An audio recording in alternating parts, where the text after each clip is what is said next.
Não sei se terminou, não sei qual foi. Doutora, só para começar, eu faço aqui uma questão de ordem. Nós entramos na sala de audiência, nós não estávamos com o celular, eu tenho um caderninho aqui anotando as perguntas que eu iria fazer, acaba a audiência, nós chegamos na sala ao lado, a senhora me pediu se eu poderia abrir o sigilo do celular do Vorcari, e eu disse que não abriria, porque nós tínhamos receio, inclusive, dos vazamentos. As questões colocadas aqui pela senhora, questões que vieram do ministro Dias Toffoli, já estavam sendo noticiadas pela Malu Gaspar, e falo com tranquilidade porque nós processamos, inclusive, a própria Malu Gaspar, então não veio da defesa e não nos ajuda em nada isso. Mas é bom que fique consignado que as perguntas que foram feitas, e aqui, com o maior respeito das autoridades, mas é bom que se diga, as perguntas que foram feitas hoje aqui pela senhora, que eram perguntas ditas pelo ministro, estavam na imprensa noticiadas quando acabou o ato. Então, só para deixar claro, e aí, respondendo sua pergunta, quando a senhora me disse, a senhora abre o celular, eu digo, tem coisas pessoais, a senhora me disse, mas o sigilo é absoluto. O sigilo era absoluto, não deu, sei lá, 20 minutos, as questões estavam todas ali colocadas. Então, nós já, inclusive, já havíamos pedido a instauração de um inquérito para averiguar os vazamentos. Então, nós vamos relatar ao ministro corrido, deixo aqui consignado, mas esse caso aconteceu 20 minutos depois da audiência acabar. Também a nossa própria estranheza quando soubemos disso durante a audiência subsequente, conversávamos exatamente sobre isso. Necessidade de apurarmos isso, porque não há tranquilidade nessa questão. Mas, enfim, é o nosso compromisso, obviamente, e também a nós. E aí, muito claramente, acho que posso falar também pela polícia, e certamente pelo gabinete do ministro Toffoli, a nenhum de nós interessa qualquer dessa divulgação. Aliás, pelo contrário, porque isso nos torna a vida um inferno. Né? Claro. Todo mundo... Você fica ali pensando de onde sai essa informação, com quem você não pode mais conversar, ou qual é a medida adicional de proteção que nós temos. E isso, no nosso caso, especificamente do Ministério Público Federal, é um padrão e uma ordem que nós temos do Procurador-Geral da República. Todos nós sabemos que o doutor Bonet praticamente não deu entrevistas desde que assumiu na primeira gestão, e isso é uma preocupação muito grande da equipe, que não é para falar com ninguém. Então, assim, também para nós é uma situação de muito desconforto. Não tenho dúvida alguma. E falo em respeito a todos que estão aqui, as autoridades, todo mundo é sério, todo mundo é responsável, todo mundo é... Mas o fato é, aconteceu. Para a defesa só atrapalha, quer dizer, para nós, e acho que talvez atrapalhe para todos, mas é bom que fique consignado, porque aconteceu. Eu me arrependi de ter pego o celular, porque eu falava assim, mas eu entrego o celular para a polícia para ver que da defesa isso não saiu. O Vorcari nem celular trouxe, que era para não ter o risco de nada. Então, e nós fomos surpreendidos 20 minutos depois de acabar a audiência com esse fato. É lamentável e deve ser apurado, porque mexe com coisas importantes, com a vida de todos nós, eu não tenho dúvida. E conhecendo o doutor Guanet, eu tenho certeza que... Muito obrigado. Imagina. Acho que está... Só um minutinho. O meu está ligado? Tá. Uhum. Então, a gente vai proceder aqui à cariação com algumas perguntas. A intenção é que seja breve, de fato, com alguns elementos que foram identificados. Eu vou fazer algumas perguntas e aí eu vou passar o doutor Birajara conduzir a maior parte das perguntas, etc.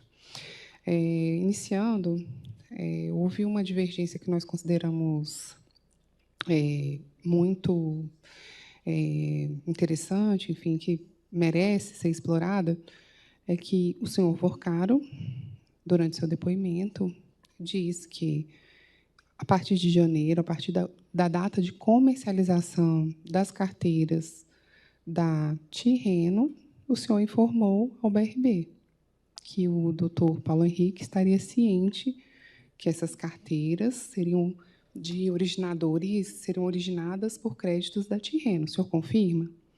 Não, na verdade, a gente anunciou que a gente faria vendas, né, naquela ocasião, de originadores terceiros. A Tirreno, nem eu mesmo sabia naquela ocasião, se eu não me engano, que existe que o nome Tirreno, né? Acho que a gente chegou a conversar por algumas vezes que a gente começaria um novo formato de comercialização, que seria de carteiras originadas por terceiros e não mais originação própria. Então, o senhor avisou, então, que seriam carteiras originadas por terceiro. Sim, eu não me lembro a data específica, mas a gente chegou a conversar em algum momento que a gente teria essa comercialização desse novo tipo de carteira. Senhor Paulo Henrique, eu gostaria que o senhor comentasse essa afirmação.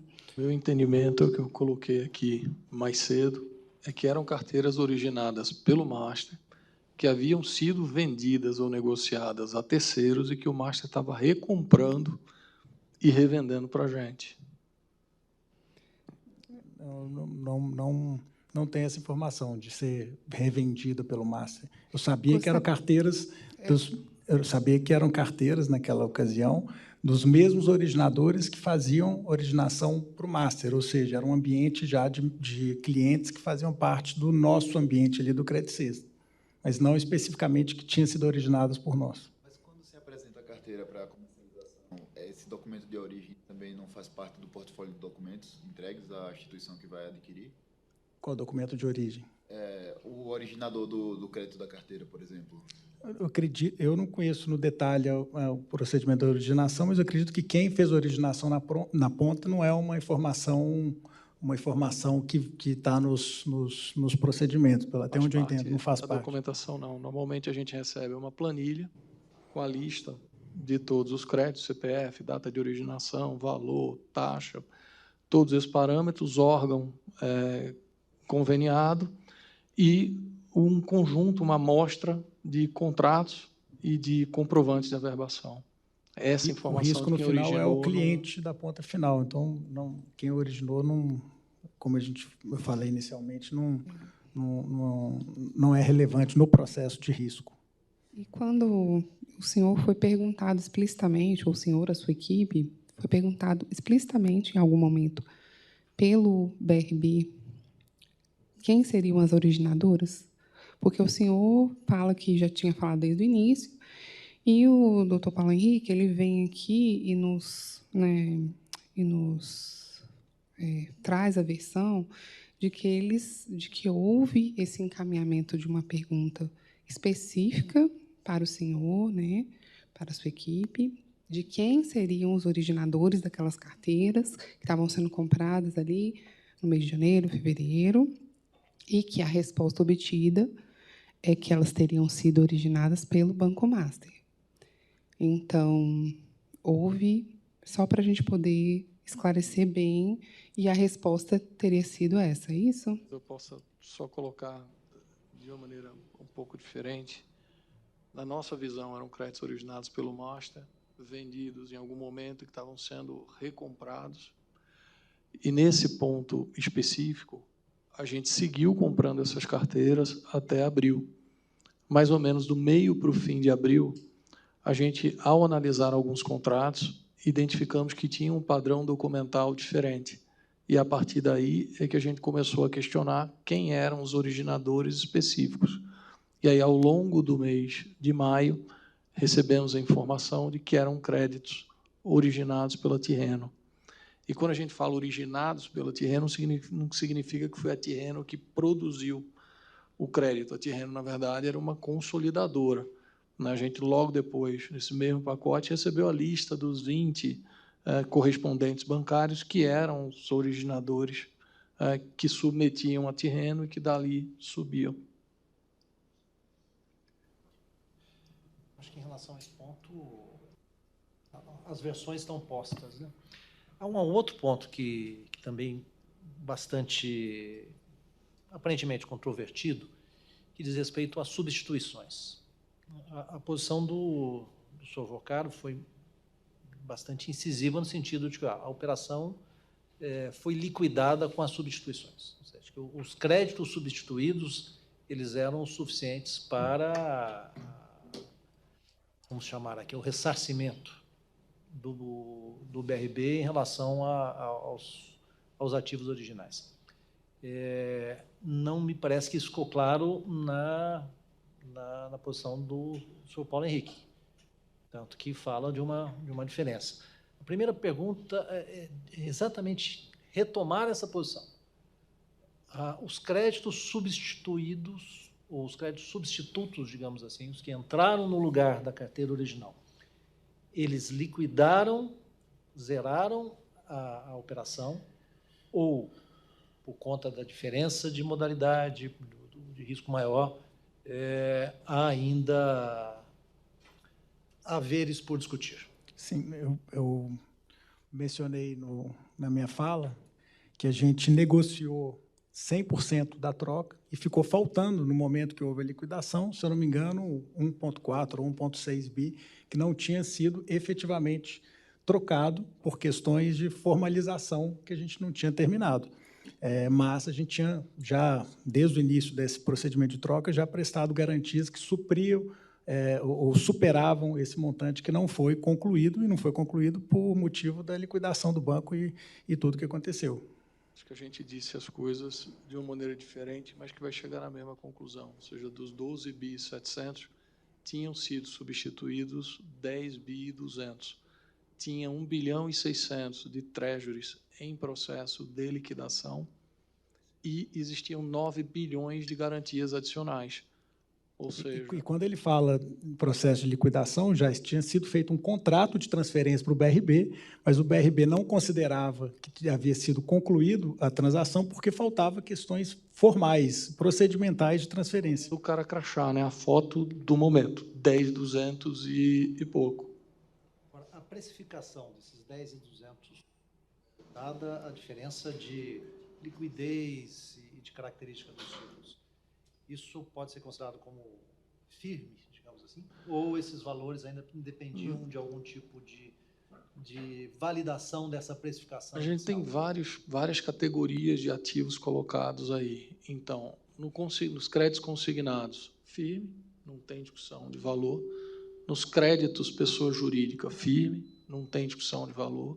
Nos imóveis que tiveram, inclusive, avaliação de terceiros independentes, não tem discussão de valor.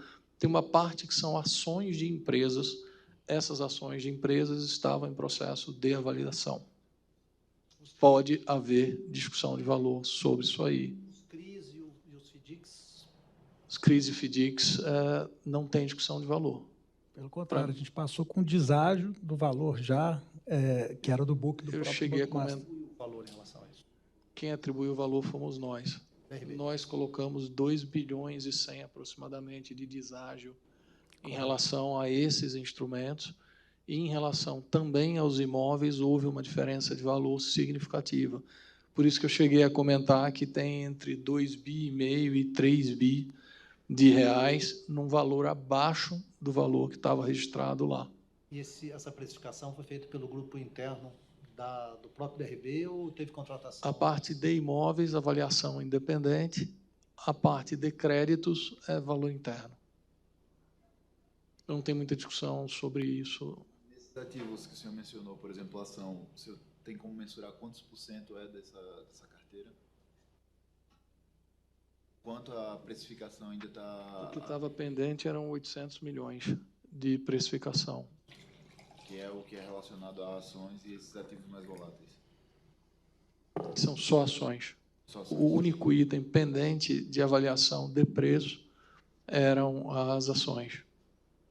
Todos os outros, inclusive com deságio que foi considerado, o BRB não deve ter expectativa de mudar esses valores. Entrando um pouco mais na técnica, não sei se é pertinente, mas para cada um desses créditos a gente calcula uma perda específica, chamada de perda esperada. Em média, esses ativos deviam ter entre 10% e 15% de provisão no Master, e a gente colocou 30% em média de provisão no BRB, que é os 30% de deságio, que dá esses 2 bilhões e 100, que inclusive é matéria que foi fornecida ao Banco Central. Não sei se você lembra, a gente chegou a mandar uma planilha anexa para o Banco Central num dos ofícios, demonstrando essa diferença de deságio e de preço a favor do BRB. Em relação a esse ponto, acho que estão postas as versões, acho que...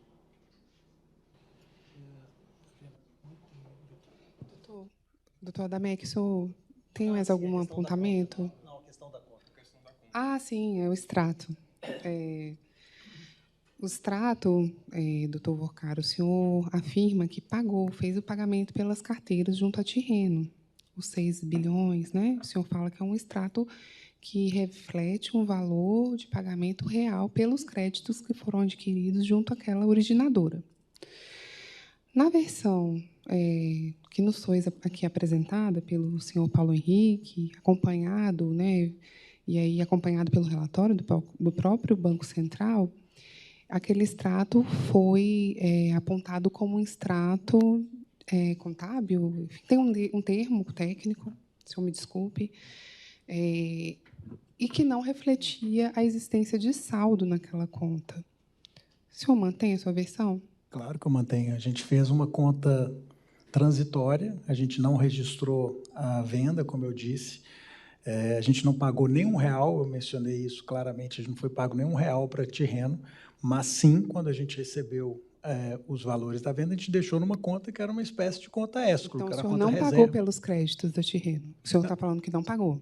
Não, a conta ficou numa conta escro. Né? Ah, O mas pagamento seria quando a gente transferisse da conta reserva ali, que era uma Mas conta então o senhor não remunerada. pagou nada pelos créditos, é isso? Não, não pagamos. A gente não Tá, chegou a você performar. pagou? Ah, não, você não pagou, então. Não paguei. Ah, não pagou. Não Então pagou. é porque eu entendi que o senhor tinha falado que tinha Não, pagado. se eu falei isso, se eu dei a entender isso, foi tá. errado. Na verdade, uma das diligências que a gente mostra e que eu fui claro que a transação não se concretizou com a Tirreno foi que a gente não pagou nenhum real pelas Para carteiras. Tirreno. Então o senhor não pagou nada Nenhum pelos real créditos. para a Tirreno. A Tirreno não teve O senhor nem... só recebeu, então. A gente E aí esses recebeu- 6 bilhões que o senhor iria pagar a Tirreno, o senhor ficou no banco. A gente ficou, né, e registrou nessa conta reserva, E aí que nessa era uma conta remunerada da Tirreno. E aí o senhor entrou, mas esse dinheiro ficou no banco, então o senhor não Claro. devolveu para o BRB. Não, peraí, no recebimento nosso, ele entra para a reserva do banco e é registrado dentro de uma conta remunerada, que era conta de propriedade da Tirreno. No momento do desfazimento, troca da operação, a gente teve alguns modelos. A gente teve casos que a gente recomprou a carteira e pagou o BRB, e o BRB foi lá e comprou algum ativo, e teve casos que fez a troca. Não me lembro operacionalmente em quais os casos ocorreu isso, mas teve os dois modelos, né?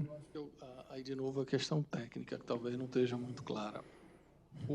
A minha afirmação é de que não tinha dinheiro. Ou seja, existe um registro numa conta contábil, numa conta vinculada, mas aquilo não representa liquidez. Em que contexto foi feita essa pergunta para mim? Por que você não exerceu o direito de receber os 6,7 bi? É porque esse saldo contábil não representa liquidez imediatamente. Ou seja, não existia uma o questão dinheiro em si Você para eu queria receber. retirar o dinheiro sem expli- prejudicar o Banco Master. Ou o senhor acha que eles não tinham caixa? Não tinham o dinheiro Entendi. concreto para isso. Eu ia causar uma quebra em sequência da Tirreno e do Master e afetar todo o processo de troca dos ativos no momento inicial do processo de troca.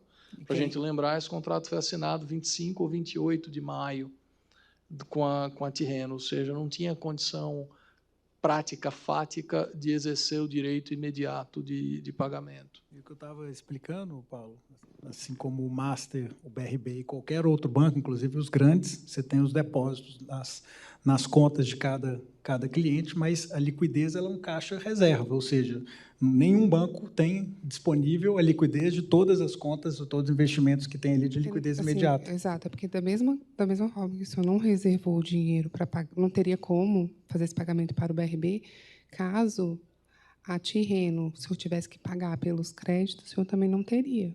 A gente, como eu disse, até o dia 17 de novembro, a gente honrou todos os pagamentos, todos os resgates do banco. Óbvio, com dificuldade, com planejamento, porque a gente estava vivendo um momento ali de crise de liquidez, mas, sim, a gente, no momento inicial, obviamente, quando a gente ainda estava em tratativa, existia o planejamento da fusão ou da aquisição do BRB, que estava adquirindo o Banco Master, mas, independente disso, assim como a gente honrou os outros pagamentos, e honramos, nesse caso, também com o BRB, por meio da venda de outros ativos, a gente com certeza iria honrar. Até o dia 17 não existiu um cliente que pediu resgate ou que fez tinha algum compromisso do banco que não tenha sido honrado. E aí, Daniel, eu acho que tem uma coisa também, de novo, numa questão mais técnica, que é, você pode dar um ativo em dação de pagamento. Então, num caso concreto, a devolução do crédito, ou a recompra do crédito para o master poderia cumprir a obrigação dele de pagamento a terreno com a entrega do próprio crédito, sem movimentação financeira. Que é o que aconteceu ao final. Então, existia essa previsão contratual, mas o que existia era uma previsão de desconto daquilo que seria recebido. E, em tese, como que seria recebido?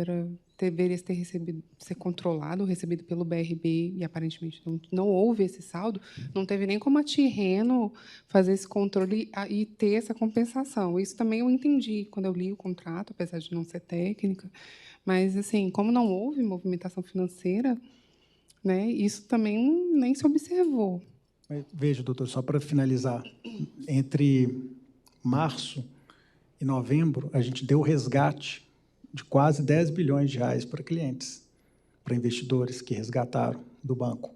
Ou seja, o banco estava operacional. O caso da Tirreno, o que aconteceu foi que a gente realmente foi pego de surpresa na questão de um desfazimento num volume grande. E aí sim entra uma questão comercial, de se combinar, de se planejar, de se programar ativos. Eu acho que tanto o Banco Master quanto o BRB foi diligente e conseguiu concluir a troca e a execução e a não concretização do negócio inicial com as carteiras, sem, como eu disse no começo, e volto a afirmar, sem qualquer prejuízo para o BRB.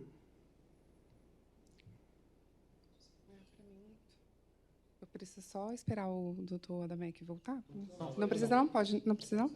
Então, eu agradeço a participação dos senhores nesse último ato. A defesa tem algum ponto específico que queira, né, abrir para os doutores? A defesa não...